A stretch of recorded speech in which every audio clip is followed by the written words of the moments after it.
কেউ বলেছেন doctor, engineer, barrister আর lawyer বানাইতে চায়। তারা তাদের ধর্মীয় সংস্কৃতি অনুযায়ী জবাব দিয়েছেন। আমি বিশ্বাস করি মনে প্রাণে আমাদের মুসলিম মা বোনদেরকে কেউ যদি জিজ্ঞেস করতো, তাহলে হয়তো আমাদের আম্মাজানরা জবাব দিত, আমি আমার পেটের সন্তানটাকে বিশ্বজয়ী হাফেজ আর আলেম বানাইতে চাই। কথা বলেন, কথা ঠিক কিনা?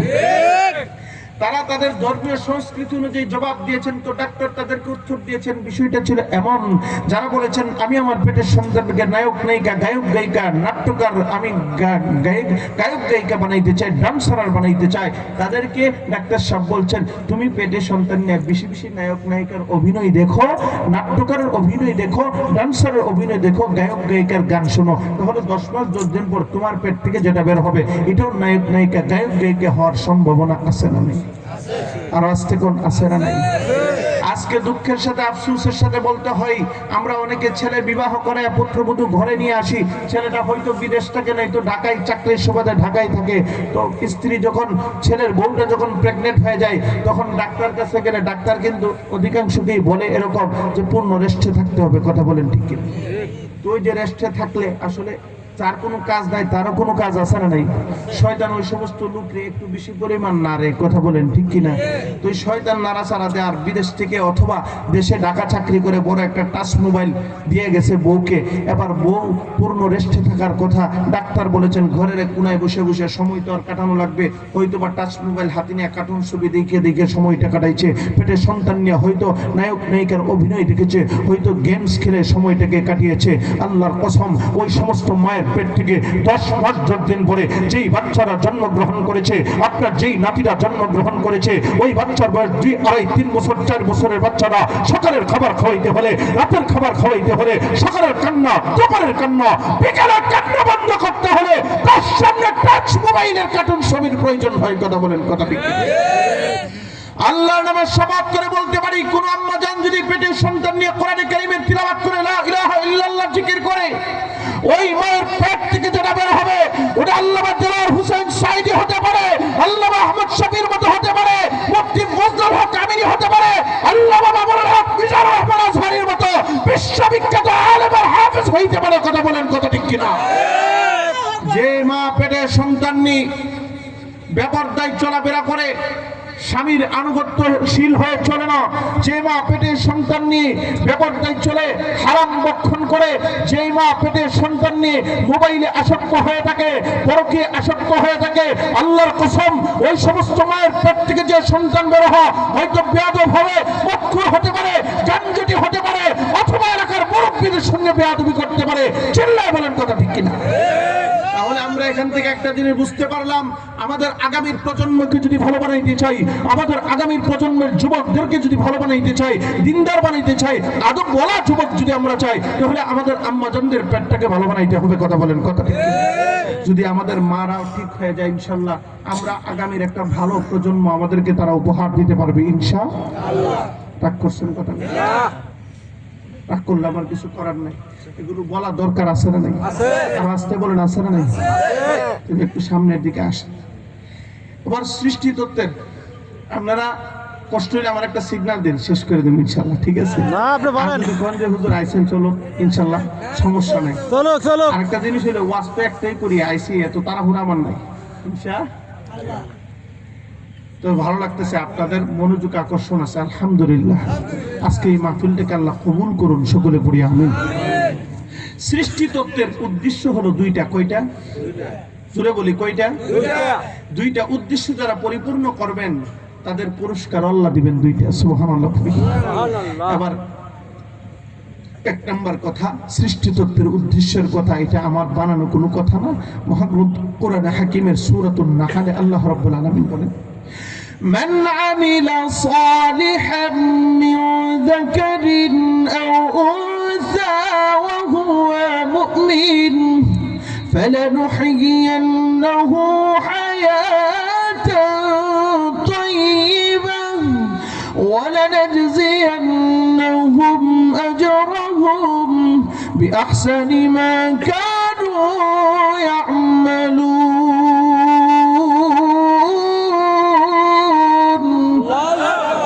আল্লাহ বলেন, যে নারী এবং যে পুরুষ নেক আমল করবে ইমানের অবস্থায়, সুবহানাল্লাহ পড়ি।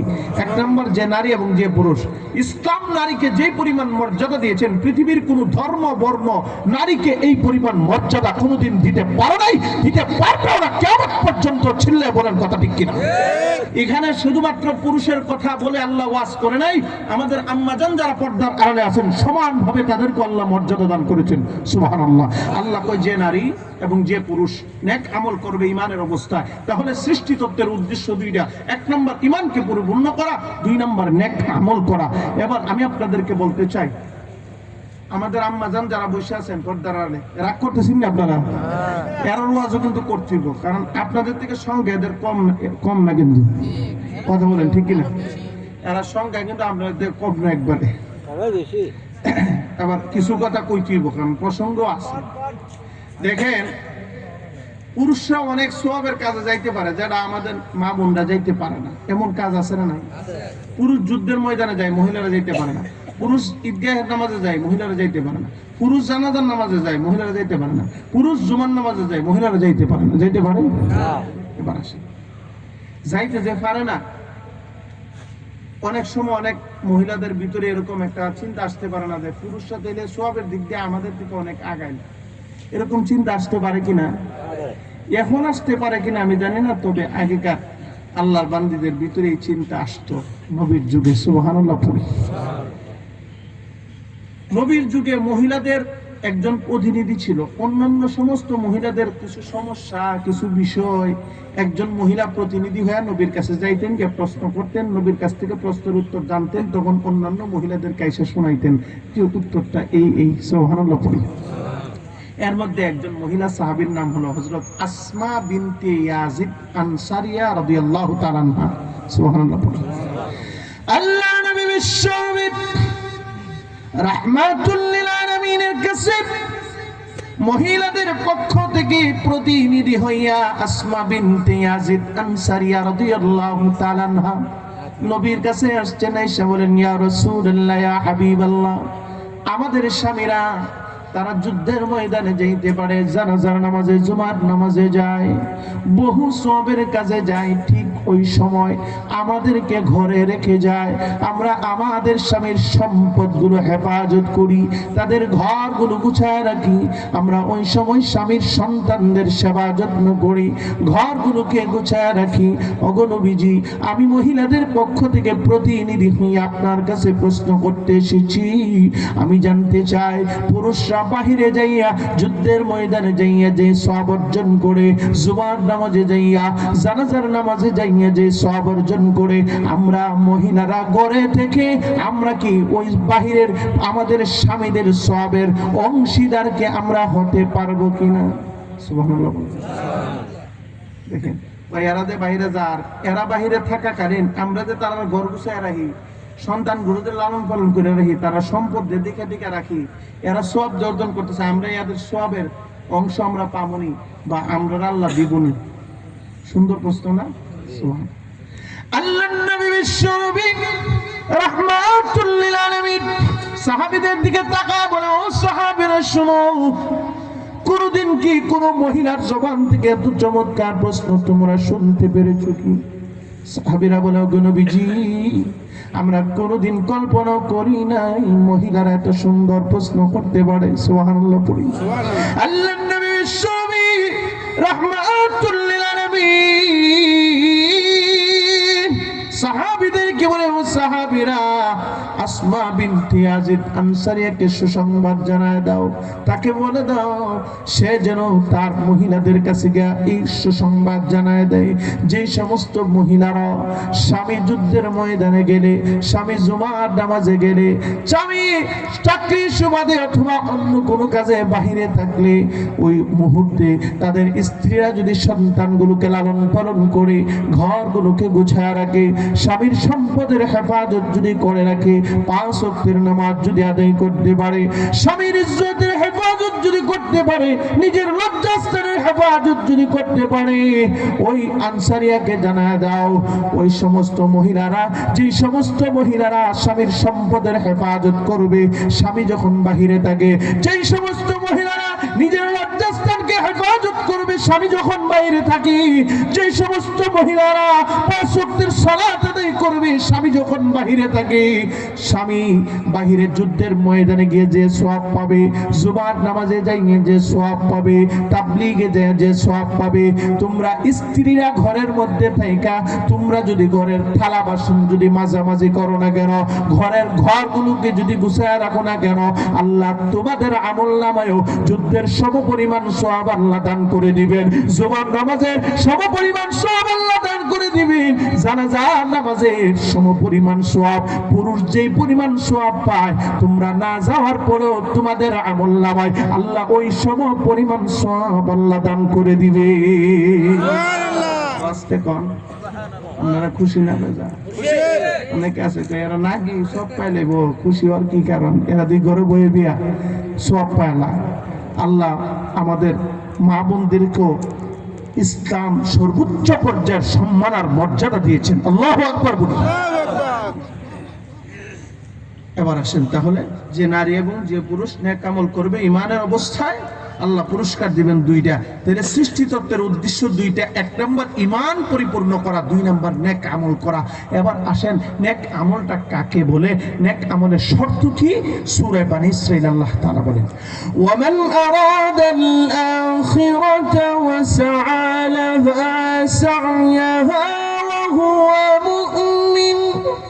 আল্লাহ বলেন, যে ব্যক্তি আখিরাত কামনা করে জান্নাত চায়, এমনিতে আমি আল্লাহ জান্নাত দিব না, চেষ্টা করার মতো চেষ্টা করা লাগবে। সুবহানাল্লাহ পড়ি। সুবহানাল্লাহ। এবার আসেন, জান্নাত পাওয়ার জন্য চেষ্টা শর্ত দিয়েছেন যিনি, তিনি কে? আল্লাহ। তবে দুনিয়া পাওয়ার জন্য মেহনতের কোনো শর্ত নাই। আল্লাহ বলেন, মান কানা ইউরিদুল আজিলাতা আজ্জালনা লাহু ফিহা মা নাশাউ লিমান নুরিদ।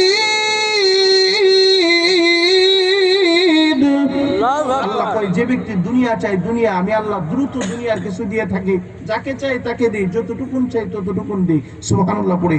এটা আপনাদের সাময়িক বুঝে নাও আসতে পারে যে হুজুর চেষ্টা ছাড়া আল্লাহ দুনিয়া দিবে। এর একটা ছোট্ট এক্সাম্পল দেই। নবজাতক বাচ্চা দুনিয়াতে জন্মগ্রহণ করছেন, বাবা ছিল কোটিপতি, সাথে সাথে বাবা মারা গেছেন। আচ্ছা বলেন তো, এই বাচ্চাটা কি 1 ফোঁটা ঘাম ঝরাইছে ইনকামের জন্য? বাবা কোটিপতি ছিল, মারা গেছে, এই বাচ্চাটা জন্মের পরেই কোটিপতি হয়ে গেছে, 1 মুহূর্তের জন্য চেষ্টা করা লাগছে? আল্লাহ বলছেন দুনিয়া পাওয়ার জন্য কোনো চেষ্টার কোনো শর্ত নাই, যাকে ইচ্ছা তাকে দিব, যতটুকু ইচ্ছা ততটুকুন দিব, কিন্তু আখিরাত এমনি এমনিতে দিব না, চেষ্টা করার মতো চেষ্টা করা লাগবে। এই কথাটার 2টা অর্থ মুফাসসিররা বলেন, 1 নম্বর চেষ্টা করবা কেমনে, ইখলাস লাগবে, 2 নম্বর নবীর তরিকা লাগবে। সুবহানাল্লাহ। এবার একটা প্রশ্ন করতে পারেন, হুজুর নবীর তরিকায় কেন চেষ্টা করব? বাবার তরিকায় করলে হবে না? মন গড়া পদ্ধতিতে করলে হবে না? ফিরসা হুজুরের তরিকায় করলেই তো না? কইতো না, নবীর তরিকায় লাগবো। কেড়ে লাগবো? নবীর মতো আপন কেউ নেই। সুবহানাল্লাহ। নবী কেমন আপন? মায়ের চাইতে বাবার চাইতে বেশি আপন। নবী বলেন, ও উম্মত জানো আমি কেমন আপন? আমার কোনো একটা উম্মত দিলে ব্যথা পাইলে আমি নবী আমার উম্মতের দিলের ব্যথাটা নিজের দিল দিয়ে অনুভব করি। এটা শুধু 1-2 উম্মতের বেলায় নয়, পৃথিবীতে আমার 1,00,000 কোটি উম্মত কোনো কারণে দিলে ব্যথা পাইলে আমি নবী আমার উম্মতের দিলের ব্যথাটা আমার দিল দিয়ে অনুভব করি। পড়ি আল্লাহু আকবার। আল্লাহ কয়, হাবিব 1 হৃদয় দিয়া কোটি হৃদয়ের ব্যথা অনুভব করলে হৃদয়টা ফেটে চৌচির হয়ে যাওয়ার কথা। আপনি শান্ত হন, নবী শান্ত হয় না।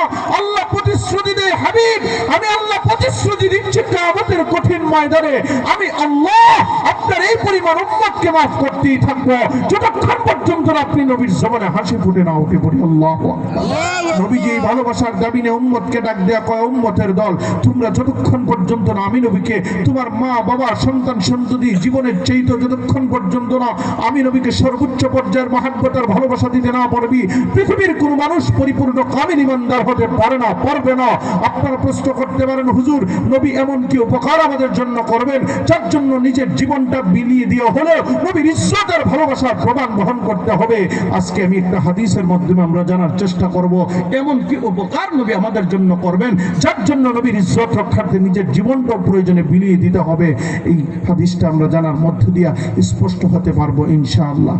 আল্লাহর নবী বিশ্বনবী রাহমাতুল লিল আলামিন কে সাহাবীরা প্রশ্ন করো, গো নবীজি কিয়ামতের কঠিন ময়দানে আউয়ালিন থেকে আখিরিন পর্যন্ত সমস্ত মানুষগুলো যেদিন হাসরের ময়দানে সমবেত হয়ে যাবে, ওগো নবীজি কোটি কোটি মানুষের বীরে আপনি নবীকে আমরা কোথায় খুঁজে পাবো? পড়ি আল্লাহু আকবার।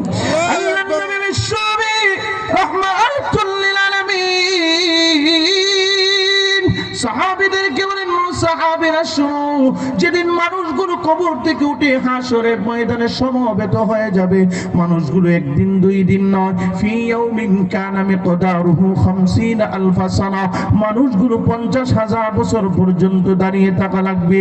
যেদিন মানুষগুলো রব্বুল আলামিনের সামনে দাঁড়াবে, যেদিন মানুষগুলো আল্লাহর সামনে দাঁড়াবে, আল্লাহর নবী বিশ্ব নবী রাহমাতুল লিল আলামিন তিনি বলেন, সূর্যটাকে আল্লাহ হাসরের মাঠে অর্ধ হাত উপরে নিয়ে আসবেন, নিচের জমিনটাকে আল্লাহ তামার জমিন বানায় দিবেন। আজকে দুনিয়া থেকে বিজ্ঞান বলছে 9,30,00,000 মাইল দূরে আছে সূর্য, সেখান থেকেও যখন সূর্যের 100 ছিদ্র থেকে একটা ছিদ্র দিয়া আলো দেয়, ও যুবক ভাই, ও বাবা, চৈত্র মাসের দ্বীপ প্রহরের রোদের তাপ কৃষকরা সহ্য করতে পারে না, দৌড়ে দৌড়ে গাছের সার নিজে আশ্রয় নেই। আল্লাহর নবী বিশ্ব নবী রাহমাতুল লিল আলামিন সাহাবীদেরকে বলেন, ও সাহাবীরা শুনো, ওই দিনের পরিস্থিতিটা এত ভয়াবহ পরিস্থিতি হয়ে যাবে, সূর্যটা অর্ধ হাত উপরে থাকবে, সূর্যের তাপ আজকের মতো থাকে না, আরো 70 গুণ বেশি তেজি বানায় দেওয়া হয়। আল্লাহর নবী বলেন, সূর্যের 100 ছিদ্রকে ওই দিন ওপেন করে দেওয়া হবে। সূর্যের তাপে পাপিষ্ঠদের মাথার মগজটা টকবক করতে থাকবে, গলিয়া গলিয়া নাকের ছিদ্র দিয়ে বের হইতে আরম্ভ করে দিবে, জিহ্বাটা যেদিন কোকড়ানে বেরিয়ে যায়। আল্লাহর নবী বিশ্ব নবী রাহমাতুল লিল আলামিনকে সাহাবীরা প্রশ্ন করে, ওগো নবীজি, এটা আমাদের কঠিন ময়দানে আপনাকে আমরা কোথায় খুঁজে পাবো? আল্লাহর নবী বিশ্ব নবী রাহমাতুল লিল আলামিন বলেন, সাহাবীরা শুনো, যেদিন হাসরের মাঠে এক ফোঁটা পানির কোনো ব্যবস্থা নাই, মানুষের কলিজা ফেটে যাওয়ার উপক্রম হয়ে যাবে যুবক, কিন্তু হাসরের মাঠে কোনো মানুষের কলিজাও ফাটবে না, কোনো মানুষ মরবেও না। আল্লাহর নবী বিশ্ব নবী রাহমাতুল লিল আলামিন সাহাবীদেরকে বলেন, 1 নাম্বার জায়গা, ওই কঠিন দিনে আমাকে তোমরা হাউজে কাউসারের পারে খুঁজে পাইবা। পড়ি আল্লাহু আকবার। আল্লাহু আকবার। কেন গো নবী আপনি হাউজে কাউসারের পারে থাকবেন? আল্লাহর নবী বিশ্ব নবী রাহমাতুল লিল আলামিন সাহাবীদেরকে বলে, ও সাহাবীরা শোনো, আমি হাউজে কাউসারের পানির পেয়ালা হাতের মধ্যে দাঁড়ায় থাকবো, আমার গুনাহগার উম্মতদেরকে পান করানোর জন্য। পড়ি আল্লাহু আকবার। আমি নবীর হাত থেকে আমার যে উম্মত এক গ্লাস হাউজে কাউসারের পানি পান করবে, লা ইয়াযমাউ হাত্তা ইয়াদখুলাল জান্নাহ, জান্নাতে যাওয়ার আগ পর্যন্ত একটা মুহূর্তের জন্য তার পানির পিপাসা লাগে না। ওয়াল্লাইলু মাহাজুল মুহাম্মদ কাতারান্নুম, والليل مهاز فمحمد كترنم، والشمس مرخصاري أحمد كترنم، والشمس مرخصاري أحمد كترنم। পড়ি আল্লাহু আকবার। যেদিন ভাই ভাইকে দেখে পালিয়ে যায়, যেদিন বন্ধু বন্ধুকে দেখে পালিয়ে যায়, যেদিন সন্তান মাকে দেখে পালিয়ে যায়, যেদিন মা সন্তানকে দেখে পালিয়ে যায়, ও চকচৌবিলার যুবক, ও পর্দার আড়ালের আম্মা জান, একটু দিনের কান লাগায় শুনো, যেদিন একজন আরেকজনকে দেখে পালিয়ে যায়, ওই কঠিন দিনও কঠিন মুহূর্তে মুহাম্মদুর রাসূলুল্লাহ একটা মুহূর্তের জন্য উম্মতদেরকে ভুলে যায় না। দলিলের আলোকে বুঝি, যুক্তির আলোকে বুঝি, জীবন যদি দিতে হয় এমন একজনের জন্য জীবন দিব, যিনি বিপদের দিনও আমার আপনার কান্নারি হইয়া দাঁড়িয়ে যায়। কথা বলেন, কথা ঠিক কিনা? আল্লাহর নবীকে সাহাবীরা প্রশ্ন করে, গো নবীজি, যদি আমরা 1 নাম্বার জায়গা হাউজে কাউসারের পারে খুঁজিয়া যদি আপনাকে না পাই, কোথায় তালাশ করব? আল্লাহর নবী বিশ্ব নবী রাহমাতুল লিল আলামিন সাহাবীদেরকে বলেন, ওয়ানাদউল মাওয়াজিনাল কিসতা লিয়াউমিল কিয়ামা ফালা তুযলামু নাফসুন শাইআ ওয়া ইন কানা মিসকালু হাববাতিন মিন খারদালিন আতাইনা বিহা وكفى بنا حاسبين الله أكبر আল্লাহ ইনসাফের মানদণ্ড আল্লাহ যেদিন দাঁড় করাবেন, যেদিন আল্লাহ মিজান কায়েম করবেন, যেদিন আল্লাহ বান্দার আমল নামাগুলো মাপবেন, ও সাহাবীরা শোনো, ওই দিনের পরিস্থিতিটা এত কঠিন আর এত ভয়াবহ পরিস্থিতি হয়ে যাবে। কাহারো আমল নামা ডান হাতের মধ্যে, কাহারো লাঞ্ছনার সঙ্গে বাম হাতে দেওয়া হবে। আল্লাহর নবী বিশ্বনবী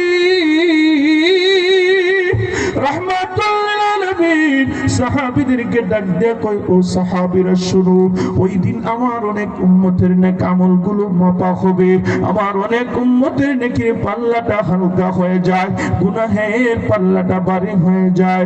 আল্লাহর নবী সাহাবীদেরকে বলে, সাহাবীরা শুনো, আমি আমার যে উম্মতের নেকির পাল্লাটা হালকা হয়ে যায়, গুনাহের পাল্লাটা ভারী হয়ে যায়, আমি আল্লাহর কাছে শাফাআতের মাধ্যমে চেষ্টা করব কিভাবে আমার গুনাহগার উম্মতের নেকির পাল্লাটা ভারী করে দেওয়া যায়। আল্লাহু আকবার।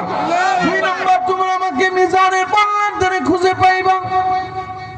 এবার সাহাবীরা প্রশ্ন করো, নবীজি, যদি আপনাকে আমরা মিজানের পাল্লার ধারে 2 নম্বর জায়গায় খুঁজিয়া না পাই, কোথায় তালাশ করব? নবীজি ডাক দেখো, সাহাবীরা শোনো, প্রতিটা মানুষ হাসরের মাঠ থেকে আল্লাহর জান্নাতে যেতে চায়, কিন্তু কিভাবে যাবে? হাসরের মাঠ থেকে আল্লাহর জান্নাতে যেতে হলে মাঝখানে 30,000 বছরের রাস্তার জাহান্নাম প্রতিবন্ধক হয়ে দাঁড়িয়ে যাবে। এই প্রতিবন্ধকতা দূর করার জন্য আল্লাহ একটা সেতু নির্মাণ করবেন। ওই সেতুটার নাম সবাই জানি, ফুলসিরাতের ব্রিজ। কথা বলেন ঠিক কি না? ও যুবক ভাই, এই ব্রিজটা 30,000 বছরের রাস্তা। মায়ার নবী বলেন, চুলের চাইতে সূক্ষ্ম, কোরের চাইতে ধারালো। তবে আশ্চর্যের কথা হলো, বুখারীর বর্ণনায় হাদিস আসছে, আল্লাহর নবী বলেন, ওই ফুলসিরাতের ব্রিজটা পরিদার দিন 1000 মানুষের মধ্যে 999 জন আটকা পড়িয়া যাবে।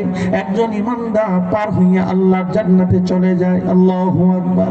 এতে করে বোঝা যায় জান্নাতীদের সংখ্যা খুব কম হবে না খুব বেশি হবে? আর আজকে কম। আজকের ওয়াজ মাহফিলের সংখ্যা আমাদের খুব বেশি না খুব কম? ফজরের নামাজে মুসল্লির সংখ্যা খুব বেশি না খুব কম? দেখেন বুখারীর বর্ণনায় হাদিস, ওই ফুলসিরাতের ব্রিজ যেদিন পাড়ি দিবে 1000 মানুষের মধ্যে 999 জন আটকা পড়ে যাবে, পার হতে পারে না। একজন ইমানদার 1000-এর মধ্যে একজন পার হইতে পারে। রে গোলাম দিনের কান লাগায় শোনো, মায়ার নবী এই পর্যায়ে যায় যে কথাটা বলে, ওই শরীরের পশমগুলো দাঁড়িয়ে যায়। আল্লাহর নবী বলেন, ফুলসিরাতের ব্রিজের ডানে আগুন, বামে আগুন, নিচেও আগুন, জাহান্নামের আগুন। 30,000 বছরের রাস্তা। নবীজি ডাক দেয়া কয়, ও উম্মতের দল, ফুলসিরাতের ব্রিজের উভয় দিক দিয়ে এভাবে লোহার আংটা ওঠা নামা করতে থাকে। এই লোহার আংটাগুলো খুব ধারালো থাকে, মাথাগুলো বাঁকা বাঁকা হয়ে থাকে। নবীজি বলেন, এই লোহার আংটাগুলোর মাথায় চুম্বকের আকর্ষণ থাকবে। এই চুম্বকের আকর্ষণ দুনিয়ার কোন লোহা জাতীয় জিনিসকে আকর্ষণ করে না। মায়ার নবী বলেন, ওই চুম্বকের আকর্ষণ বান্দার গুনাহের নাপাকির সঙ্গে থাকবে। যেই গুনাহগার ফুলসিরাতের ব্রিজের উপরে উঠবে, ওই যে উভয় দিক থেকে লোহার আংটাগুলো এভাবে আসতে থাকবে, গুনাহগারের গুনাহের সঙ্গে চুম্বকের আকর্ষণ লেগে যাবে। এই উভয় দিকের আংটাটা গুনাহগারের দিলের ভিতরে এইভাবে গুনাহের সঙ্গে চুম্বকের আকর্ষণ লেগে যাবে। আবার যখন দুই দিক দিয়ে ছড়িয়ে যাবে, গুনাহগারটাকে মাঝখান দিয়ে